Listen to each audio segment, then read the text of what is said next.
그 뒤에 어린 두 딸. 김남천. 잡지 우리들 종간호에 어린 두 딸에게라는 소설을 쓴 지 벌써 1년 반이 훨씬 넘었다.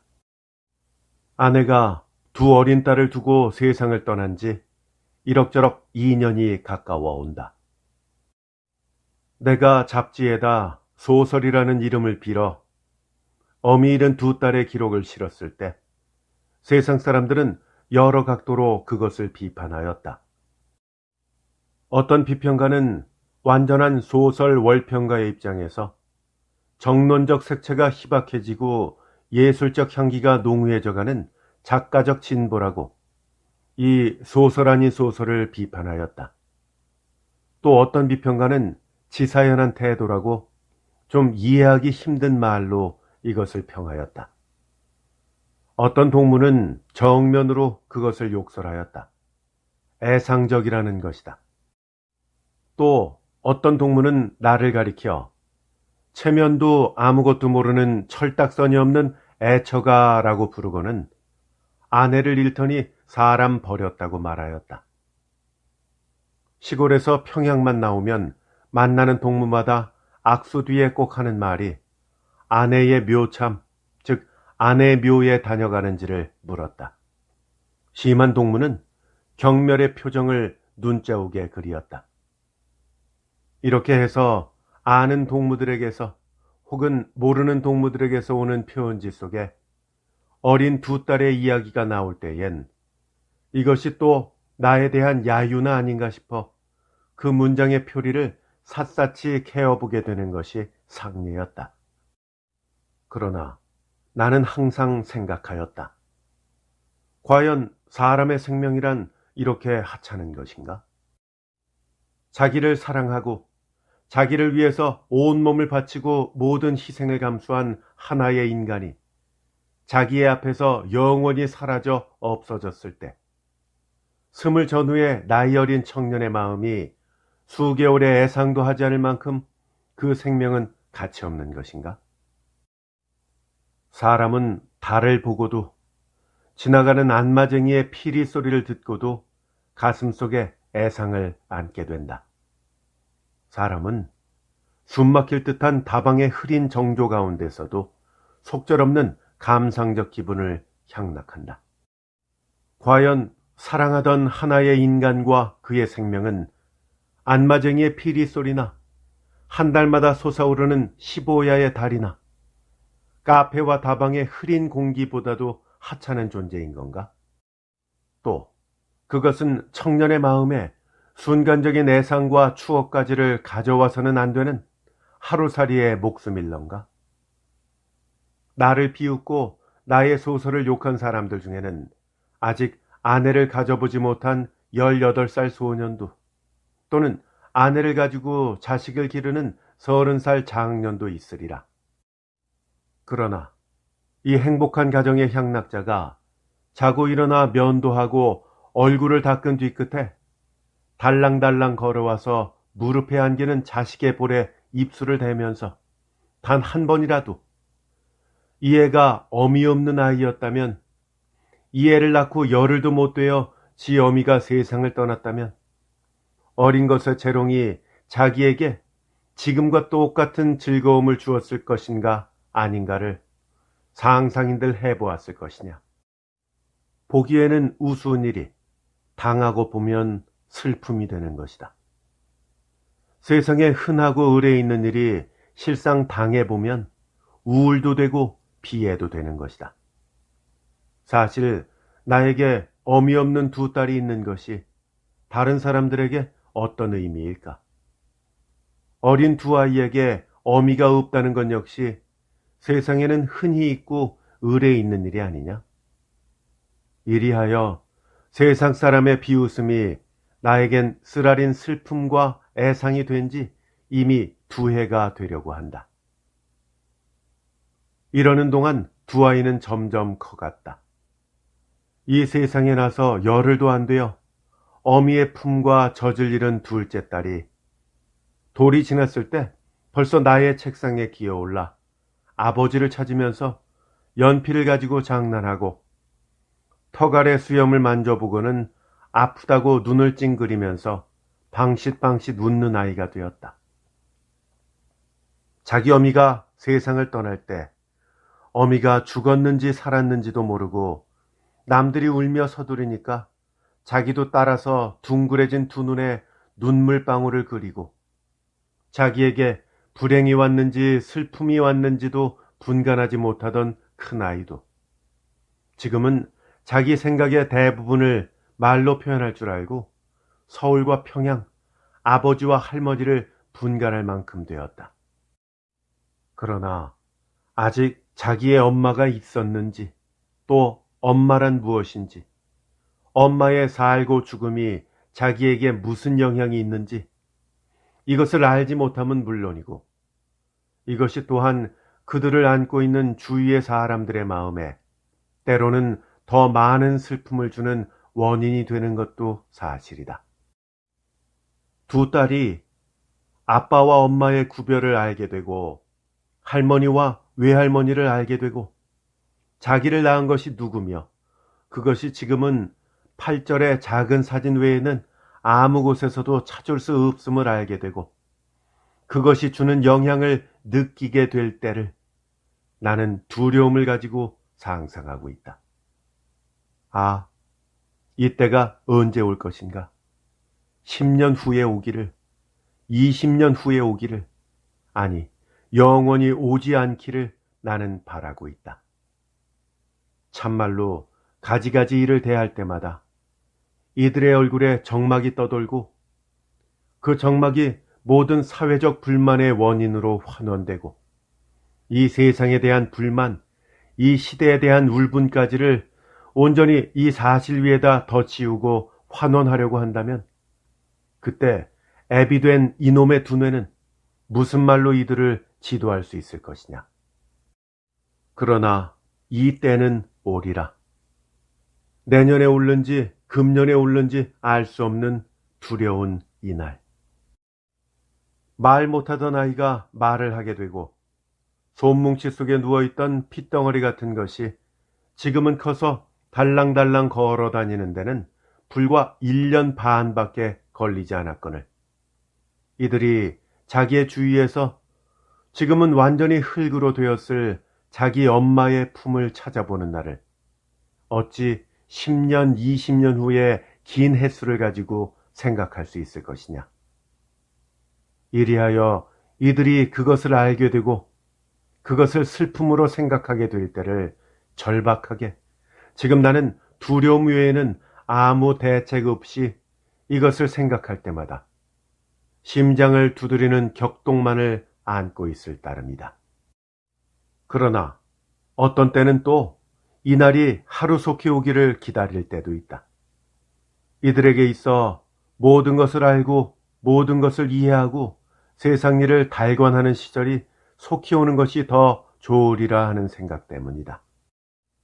어미의 죽음을 알게 되고 그것에서 적막을 느끼게 되는 날은 줄곧 그 이해의 날과도 연결되었을 것이라고 생각해 보는 때문이다.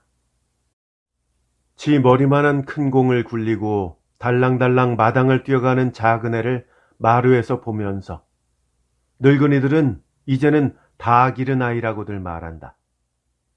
지 엄마의 젖을 한 모금도 못 먹고 독수리표의 밀크와 암죽, 즉 아이에게 젖 대신 먹이는 죽을 먹으며 공을 따라 뜰을 뛰어다니게 될 줄 누가 생각인들 했으랴. 이제 죽어도 어미 없어 죽은 건 아니다 하는 말도 결코 헛말은 아닌 것이다. 그러나 뒤이어 늙은이들의 말은 의례, 그것을 바라보고 있는 그의 할머니에 대한 감사말로 돌아간다. 젖없는 걸 집에서 기르느라고 고생인들 오죽했겠소. 사실 아이를 기르기란 쉬운 일이 아니었다. 더구나 몸이 아파 울 때에 물려줄 젖조차 없는 어린 것을 기르기란 상상 이외의 힘든 일이었다. 몸이 약해서 그런지 사흘을 잘 놀지 못하고 감기에 걸리거나 설사를 하거나 하였다. 좀 몸이 튼튼한가 하면 곧 종두니 홍역이니 백일애니 하여 아이는 다시 야위고 말라 빠졌다. 이런 것의 되풀이와 번복과 순환이 그들의 생장의 기록 전부일 것이다. 이야기는 작년의 일. 단오를 지나 더위는 서국의 냇물 위에도 닥쳐오기 시작하였다.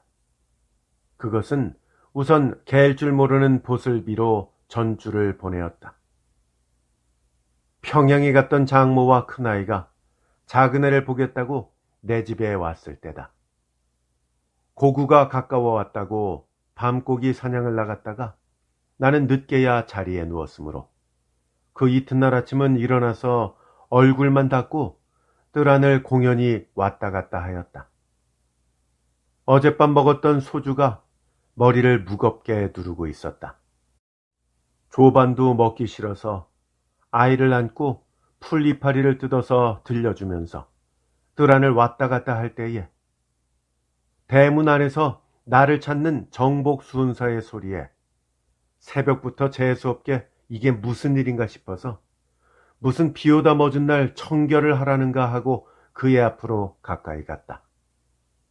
그러나 그것은 청결 통지도 주사 맞으라는 통지도 아니었고 전주에서 나를 데리러 왔다는 소식이었다. 전주? 의외였으나 오라면 가지 않아선 안 될 길이다.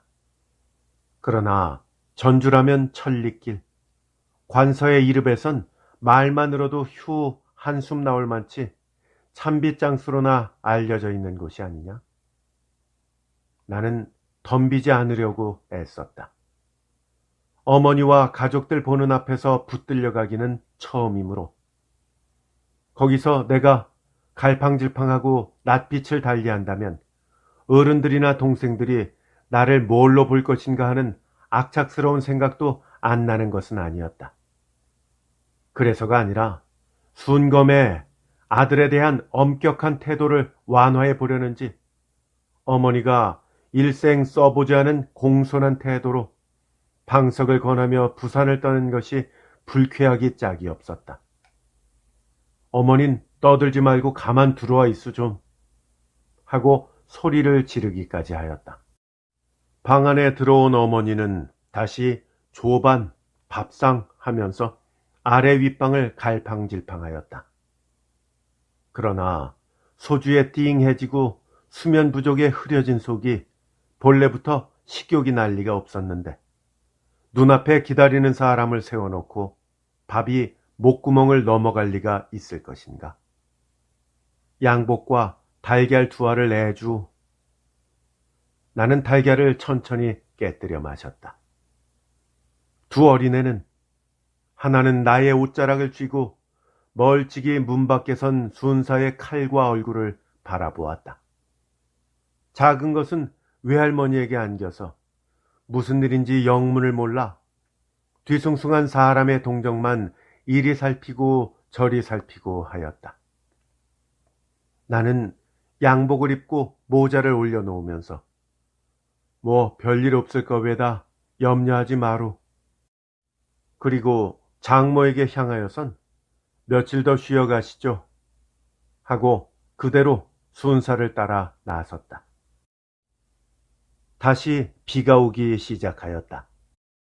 나는 바깥 대문 앞에 기다리고 있는 자동차 안으로 묵묵히 들어가 앉았다.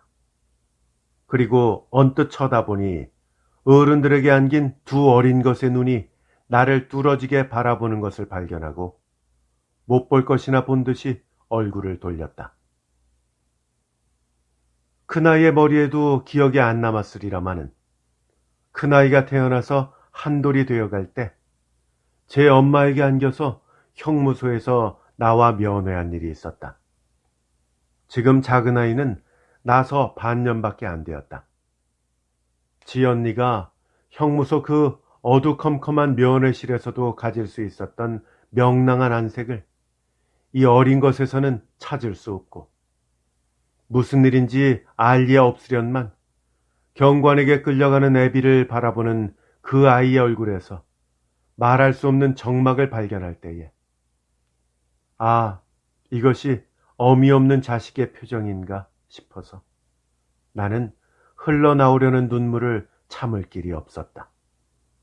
그래서 겉으로는 순사와 운전수와 승객들과 큰 소리를 하면서 웃어대었으나 자동차가 비 내리는 비류강의 나루를 건널 때엔 가슴이 막히는 것 같고 목구멍에 몽둥이 같은 것이 치밀어서 눈물을 깨물어 치우기가 곤란하였다.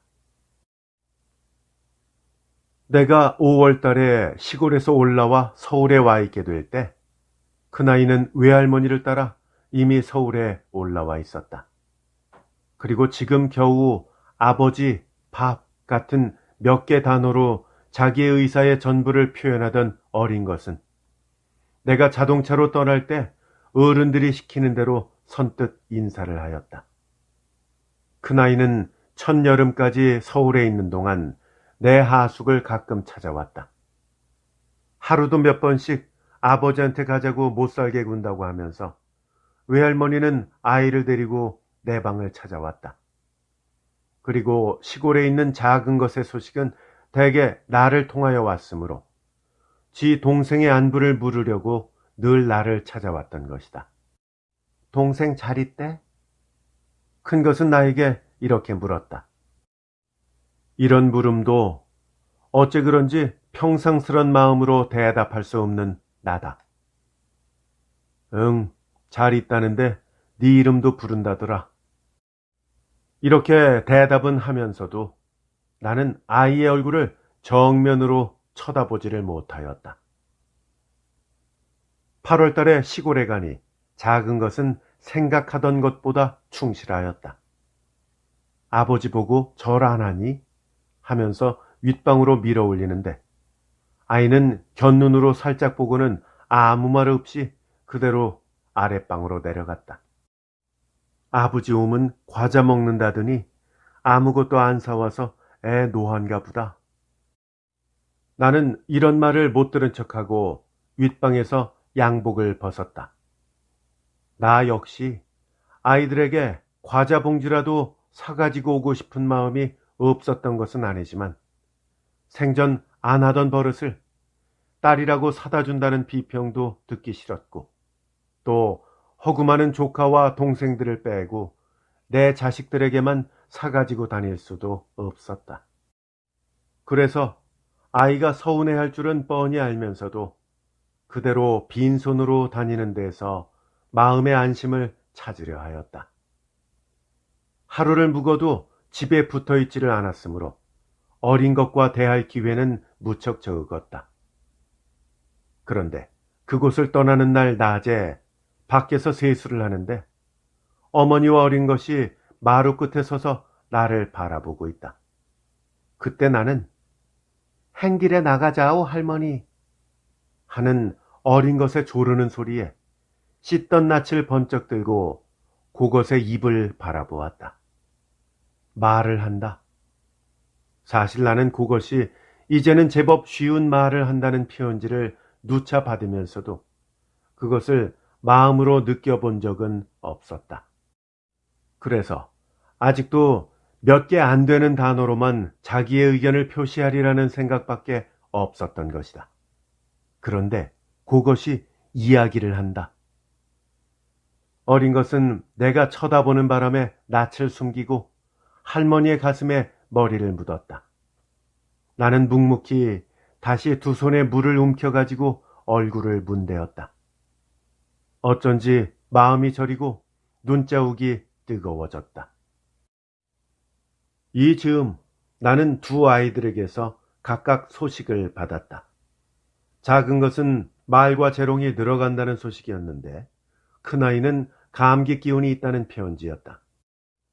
그리고 아버지 언제 오냐는 말을 자꾸 어른들에게 물어서 성가시게 구니까 한번 다녀가라는 것이었다. 더구나 큰 것은 이 즈음 어려서 자기를 안고 찍은 지 엄마 사진을 보면서 엄마가 아기를 안고 사진 박았어? 하고는 아기는 난데 엄마는 어디 갔나? 하고 이상한 질문을 한다는 것이다. 지엄이가 죽어서 2년이 흘러 큰아이는 지금 엄마의 소재에 의문을 가지기 시작한 것이다. 외할머니는 이 물음에 무엇라 대답할지를 몰라 한참 잠잠히 있다가 엄마는 먼 데 갔다고 대답하였더니 그 다음엔 뭘 하러 갔는가? 아버지하고 동생하고 엄마하고 언제 다 함께 사는가? 이렇게 연달아 질문해서 그만 어린 것을 안고 울어버렸다는 것이다. 나는 이 편지를 안고 한참을 어쩔 줄을 몰랐다. 사실 아무것도 모르는 그에게는 한 번도 자기를 찾아주지 않는 엄마와 그리고 무한히 친하고 가까워야 할 아빠와 동생들과 한자리에 모여서 웃고 먹고 놀기를 얼마나 희망하고 있을 것이냐. 그는 남들이 엄마와 아빠에게 이끌려서 동생들과 함께 들로 거리로 쏘다니는 것을 발견할 때마다 부러움이 어린 가슴을 복받칠 것이고 다시는 그 즐거움을 갖지 못하는 자기에게서 정막을 찾을 것이다. 그러나 만일 찾고 부르는 자기 엄마가 영원히 돌아오지 못할 길을 가고 말았다는 것을 알게 될 때엔 대체 무엇으로 그를 위안하며 무슨 말로 죽음이란 것을 설명해 줄 것인가? 그리고 그것에서 올 모든 즐거움과 기쁨과는 영원히 격리된 거리에서 자기네 형제의 외로운 그림자를 찾아낼 때 나는 이들에게 그 대신 무엇을 들려줄 것인가? 나는 편지 조각을 두 손으로 쥔 채 묵묵히 두 어린 것의 얼굴을 종이 위에 그려보았다. 웃는 얼굴, 우는 얼굴, 노한 얼굴, 그리고 놀라는 얼굴. 그러나 그 모든 표정의 구석에 흐르고 있는 정막, 어미 없이 자라나는 어린 것들의 애수를